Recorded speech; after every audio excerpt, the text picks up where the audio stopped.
Hello and welcome to Northwest Indian News. I'm Carissa Ramsey, a Telly Award tribal member. For thousands of years, the Lower Elwha Klallam Tribe, known as the Strong People, lived here along the banks of the Elwha River.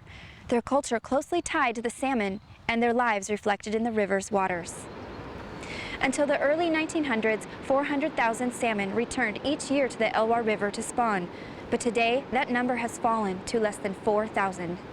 In 1910, a hydroelectric dam was built less than 5 miles from the mouth of the river to supply electricity to the growing community of Port Angeles. During the construction of the dam, the Lower Elwha Klallam people were forced from their homes and their land. A second hydroelectric dam further upstream was completed in 1927. Now, 100 years later, an ecosystem restoration project is underway to remove the dams, restore the salmon, and help heal the Elwha River and its people.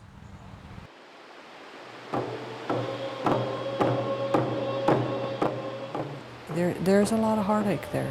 There's a lot of hurt and there's a lot of anger.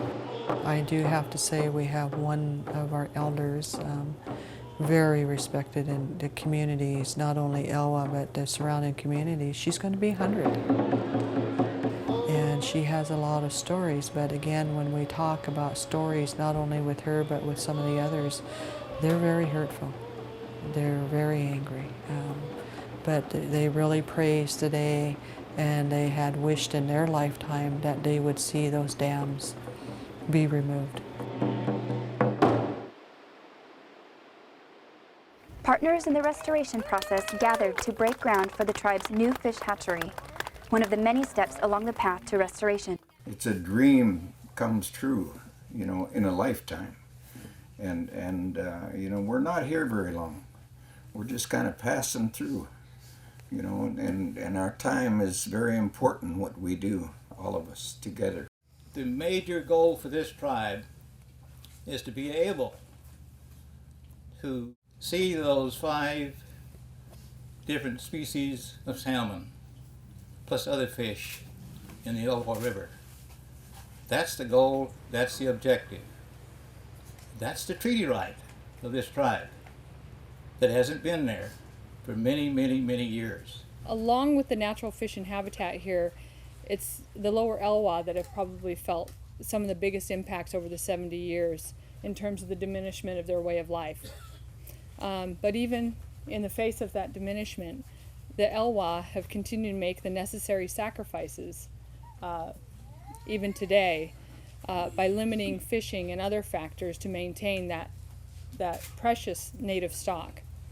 And their fishermen have also foregone their way of life just to save those stocks and the system. Hatchery manager Larry Ward has been a part of the dam removal process since the late 80s and is excited to see many years of work finally realized. The groundbreaking up there was a culmination of probably 8 years of work, going through design phase to design a new hatchery for the tribe. With the advent of dam removal, we're going to have a different role that's assigned to us here at the hatchery. Instead of producing fish exclusively for release as smolts, we've got to have a lot more flexibility. We're going to be growing fish and releasing fish at different life history phases into the river, from eggs to fry to fingerlings, be released on station at the hatchery. They'll be helicoptered up into the upper reaches of the Elwha River for release so they can imprint on those sites up above.